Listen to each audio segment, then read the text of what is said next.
Frooti വീട്ടിൽ തയ്യാറാക്കിയിട്ടുണ്ടോ? ഇല്ലെങ്കിൽ വരൂ, നമുക്ക് ഇപ്പോൾ തന്നെ തയ്യാറാക്കാം. മാങ്ങ സീസൺ തീരുന്നതിന് മുമ്പ് നമുക്ക് ഫ്രൂട്ടി തയ്യാറാക്കാം. വർഷം മുഴുവൻ നമുക്ക് ഫ്രൂട്ടി കുടിക്കാം. ഇപ്പോൾ 2-3 മാങ്ങ എടുത്താൽ മതി, നമുക്ക് ഈസി ആയിട്ട് ഫ്രൂട്ടി വീട്ടിൽ തയ്യാറാക്കാം. ഞാനിപ്പോൾ ഇവിടെ 2-3 പഴുത്ത മാങ്ങയും എടുത്തിട്ടുണ്ട്, ഒരു പച്ച മാങ്ങയും എടുത്തിട്ടുണ്ട്. വലിയൊരു പച്ച മാങ്ങയാണ് കിട്ടിയിരിക്കുന്നത്, വലിയ പുളിയുള്ള മാങ്ങയല്ല. അതുകൊണ്ട് ഞാനിപ്പോൾ ഇവിടെ 3 പഴുത്ത മാങ്ങ എടുത്തിട്ടുണ്ട്. ചെറിയ പച്ച മാങ്ങയാണെങ്കിൽ 2 പഴുത്ത മാങ്ങയുടെ ആവശ്യമേ ഉള്ളൂ. ഇനിയിപ്പോൾ നമുക്കിത് നന്നായിട്ടൊന്ന് കഴുകി എടുക്കാം. ഞാനൊരു ബൗളിലേക്ക് ഇട്ട് കൊടുത്ത് കുറച്ച് വെള്ളം ഒഴിച്ചു കൊടുത്ത് നന്നായിട്ടതൊന്ന് വാഷ് ചെയ്തെടുക്കുന്നുണ്ട്.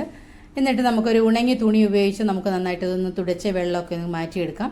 ഒട്ടും നനവൊന്നും ഉണ്ടാവാൻ പാടില്ല. എന്നിട്ട് ഞാനിപ്പോൾ ഇത് നന്നായിട്ടൊന്ന് തുടച്ച് എടുക്കുന്നുണ്ട്. എന്നിട്ട് നമുക്ക് ഇതിൻ്റെ സ്കിന്നൊക്കെ ഒന്ന് കളഞ്ഞ് ചെറിയ പീസുകളാക്കി എടുക്കാം. ഞാനിപ്പോൾ ഇത് ഇങ്ങനെ വലിയ പീസാക്കി മുറിച്ചിട്ട് നമ്മൾ പിച്ചാത്തി കൊണ്ട് ചെറിയ പീസുകളാക്കി മുറിച്ചതിന് ശേഷം ഒരു സ്പൂൺ കൊണ്ട് ഇളക്കിയെടുക്കുകയാണ് ചെയ്യുന്നത്. അപ്പോൾ ഇങ്ങനെ എടുക്കുമ്പോൾ ഒട്ടും വേസ്റ്റ് ഇല്ല. നമുക്ക് സ്പൂൺ കൊണ്ട് അതിലുള്ള പൾപ്പ് മുഴുവനും നമുക്ക് എടുക്കാം.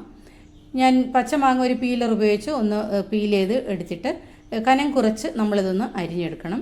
നമ്മൾ മിക്സിയുടെ ജാറിലേക്ക് ഇട്ടൊന്ന് ബ്ലെൻഡ് ചെയ്തെടുക്കാൻ വേണ്ടിയാണ്. അപ്പോൾ അത് കനം കുറച്ച് നമുക്കിതൊന്ന് അരിഞ്ഞെടുക്കാം. ഞാൻ ഇതേ രീതിയിലൊന്ന് അരിഞ്ഞെടുത്തിട്ടുണ്ട്. നമുക്കിനി മിക്സിയുടെ ജാറിലേക്ക് ഇട്ട് കൊടുത്ത് നന്നായിട്ടൊന്ന് ബ്ലെൻഡ് ചെയ്തെടുക്കാം. നമുക്ക് ഇതിലേക്ക് 1 കപ്പ് പഞ്ചസാരയും ചേർത്ത് കൊടുക്കുന്നുണ്ട്. 250 ml കപ്പിൽ 1 കപ്പ് പഞ്ചസാരയാണ് നമ്മളിപ്പം ചേർത്ത് കൊടുത്തിട്ടുള്ളത്. എന്നിട്ട് വെള്ളമൊന്നും ചേർക്കാതെ നമുക്കിതൊന്ന് നന്നായിട്ടൊന്ന് ബ്ലെൻഡ് ചെയ്തെടുക്കാം. ഇപ്പോൾ നന്നായിട്ട് ഞാൻ അരച്ചെടുത്തിട്ടുണ്ട്, ഒട്ടും തരിയൊന്നും നമുക്ക് കിട്ടിയിട്ടില്ല. ഇനി എന്നാലും എന്തെങ്കിലും നാരൊക്കെ ഉണ്ടെങ്കിൽ അതങ്ങ് മാറിക്കിട്ടാൻ വേണ്ടി നമ്മളൊരു സ്ട്രെയിനറിലൂടെ നമ്മളിതൊന്ന് അരിച്ചെടുക്കുന്നുണ്ട്. ഒട്ടും നാരൊന്നും ഇല്ലാത്ത മാങ്ങ നോക്കിയെടുക്കാൻ പ്രത്യേകം ശ്രദ്ധിക്കണം. അതുപോലെ ഫ്രഷ് ആയിട്ടുള്ള മാങ്ങയും നല്ല കളറുള്ള മാങ്ങയും കിട്ടുമെങ്കിൽ ഏറ്റവും നല്ലതാണ്. നമ്മളിത് നന്നായിട്ടൊന്ന് അരിച്ചെടുത്തിട്ടുണ്ട്, ഒട്ടും തരിയൊന്നും നമുക്ക് കിട്ടിയിട്ടില്ല. ഇതിലേക്ക് നമ്മൾ അടിച്ചെടുത്ത മിക്സിയുടെ ജാറിലേക്ക് ഞാനൊരു 1/2 കപ്പ് വെള്ളവും കൂടെ ഒഴിച്ചു കൊടുത്ത് അതും ഈ അരിപ്പയിലൂടെ ഒഴിച്ച് ഒന്ന് അരിച്ച് ഇതിലേക്ക് ചേർത്തിട്ടുണ്ട്. നമ്മളല്ലാതെ എക്സ്ട്രാ വേറെ വെള്ളമൊന്നും നമ്മൾ ചേർത്ത് കൊടുക്കുന്നില്ല. ഇനി ഞാനിപ്പോൾ ഇതൊരു ഫ്രൈ പാനിലേക്ക് ഒഴിച്ചു കൊടുത്ത് നമുക്ക് ഈ ഗ്യാസിൽ സ്റ്റൗവിൽ ഓണാക്കി നമുക്ക് ഇത് വെച്ച് കൊടുത്ത് ഇതൊന്ന് കുറുക്കിയെടുക്കാം. ഒന്ന് ചൂട് ആക്കി നമ്മൾ ഒഴിച്ചു കൊടുത്ത വെള്ളമൊക്കെ ഒന്ന് വറ്റിച്ച് നമുക്കിതെടുക്കാം. ഇത് കേടാകാതെ കുറേ കാലം നമുക്ക് സൂക്ഷിച്ച് വെക്കാവുന്നതാണ്. ഒരു 6 മാസം വരെ നമുക്ക് ഇങ്ങനെ സൂക്ഷിച്ച് വെക്കാം. ഇനി അതിലും കൂടുതൽ കാലം നമുക്ക് സൂക്ഷിച്ച് വെക്കണമെങ്കിലും നമുക്ക് ഞാനിത് പിന്നെ കാണിച്ചു തരാം. ഇപ്പോൾ നമ്മൾ ഇതിലൊരു സീക്രട്ട് ഇൻഗ്രീഡിയൻസ് കൂടി ചേർക്കുന്നുണ്ട് കേടാകാതിരിക്കാൻ വേണ്ടി.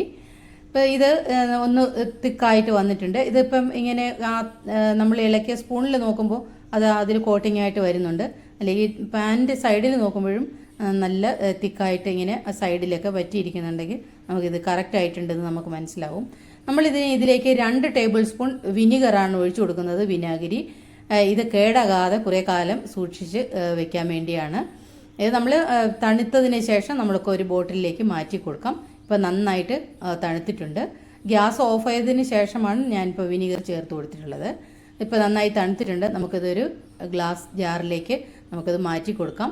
എന്നിട്ട് നമുക്ക് ഫ്രിഡ്ജിലേക്ക് നമുക്കിത് സ്റ്റോർ ചെയ്ത് നമുക്ക് കുറേ കാലം ഇത് കേടാകാതെ സൂക്ഷിക്കാം. ആവശ്യമുള്ളപ്പോൾ ഇതിന്ന് കുറച്ച് ഒഴിച്ച് നമുക്ക് ഫ്രൂട്ടി തയ്യാറാക്കി കുടിക്കാവുന്നതാണ്.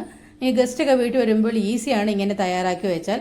എത്ര ഗസ്റ്റ് വന്നാലും നമുക്ക് ഇതിൽ നിന്ന് കുറച്ച് സിറപ്പ് എടുത്ത് നമുക്ക് സർബത്ത് അല്ലെങ്കിൽ ഫ്രൂട്ടി തയ്യാറാക്കി കൊടുക്കാവുന്നതാണ്. വളരെ ടേസ്റ്റിയാണ്, ഹെൽത്തിയുമാണ്. നമ്മൾ പ്രിസർവേറ്റീവ്സോ കളറോ ഫുഡ് കളറുകളോ ഒന്നും ചേർക്കുന്നില്ല. ഇനി കുറേ കാലം കേടാകാതിരിക്കണമെങ്കിൽ നമ്മൾ ഇതുപോലെ ഐസ് ട്രേയിലേക്ക് ഒഴിച്ചിട്ട് നമ്മൾക്ക് ഐസ് ക്യൂബ്സ് ആയിട്ട് നമുക്കത് സിപ്പ് ലോക്ക് ബാഗിൽ സ്റ്റോർ ചെയ്ത് വെച്ചാൽ മതി. കുറേ കാലം നമുക്ക് സ്റ്റോർ ചെയ്ത് വയ്ക്കാവുന്നതാണ്. ഇപ്പം നമ്മൾ ഒരു കപ്പ് ഒരു സിറപ്പ് ഒഴിച്ചു കൊടുത്ത് അതിലേക്ക് നല്ല ചിൽഡ് വാട്ടർ ഒഴിച്ചു കൊടുക്കണം. എന്നിട്ട് നമുക്ക് ഫ്രൂട്ടി റെഡിയായി. ഇനി ഗ്ലാസ്സിലേക്ക് പകർന്ന് കുടിക്കാവുന്നതാണ്. കുട്ടികൾക്കൊക്കെ കൊടുക്കാം, ഈസിയാണ്. കുട്ടികളൊക്കെ കളിച്ച് ക്ഷീണിച്ച് വരുമ്പോൾ, ഇപ്പോൾ വെക്കേഷൻ്റെ സീസണൊക്കെയാണ്, ക്ഷീണിച്ച് വരുമ്പോൾ നമുക്ക് ഒരു ഗ്ലാസ് കൊടുത്താൽ മതി. ക്ഷീണവും ദാഹവും ഒക്കെ മാറുന്നതിന് വേണ്ടി വളരെ ഹെൽത്തി ആയിട്ടുള്ള ഡ്രിങ്ക് നമ്മൾ വീട്ടിൽ തന്നെ തയ്യാറാക്കിയിട്ടുണ്ട്. കുട്ടികളുടെ എല്ലാം ഫേവറേറ്റ് ആയ മാംഗോ ഫ്രൂട്ടി. ഇപ്പോൾ എല്ലാവരും ഈസി ആയിട്ട് നമുക്ക് വീട്ടിൽ തയ്യാറാക്കി നോക്കൂ. പെട്ടെന്ന് തയ്യാറാക്കാം, ഈസിയാണ്. ഒരുപാട് ഇൻഗ്രീഡിയൻസ് ഒന്നുമില്ല, 3 ഇൻഗ്രീഡിയൻസ് മാത്രം നമുക്ക് ആവശ്യമുള്ളൂ. എല്ലാവരും തയ്യാറാക്കി നോക്കൂ. വളരെ ഹെൽത്തി ആയിട്ടുള്ള ഡ്രിങ്കാണ്. അതേപോലെ ഒറിജിനൽ ടേസ്റ്റ് നമുക്ക് കിട്ടിയിട്ടുണ്ട്. ഇനി മിക്സ് ചെയ്തതിന് ശേഷം ബാക്കി വരുമെങ്കിൽ ഇതുപോലെ ഗ്ലാസ് ബോട്ടിലുകൾ മാറ്റി നമുക്കിത് ഫ്രിഡ്ജിലേക്ക് സ്റ്റോർ ചെയ്ത് വെക്കാം. അങ്ങനെ കലക്കി വെക്കുകയാണെങ്കിലും എളുപ്പമാണ്.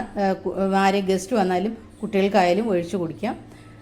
ഇപ്പോൾ നല്ല കളറും കിട്ടിയിട്ടുണ്ട്, ഫുഡ് കളറുകളൊന്നും ചേർക്കാതെ.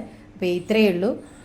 നമ്മുടെ ചാനൽ ഇതുവരെ സബ്സ്ക്രൈബ് ചെയ്യാതെ കാണുന്നവരെല്ലാം ഒന്ന് സബ്സ്ക്രൈബ് ചെയ്ത് സപ്പോർട്ട് ചെയ്യാനും കൂട്ടുകാർക്കെല്ലാം ഒന്ന് ഷെയർ ചെയ്ത് കൊടുക്കാനും ലൈക്ക് ചെയ്യാനും മറക്കരുത്. അടുത്തൊരു നല്ലൊരു ഡിഷായിട്ട് നമുക്ക് വീണ്ടും കാണാം. അതുവരെ എല്ലാവർക്കും താങ്ക്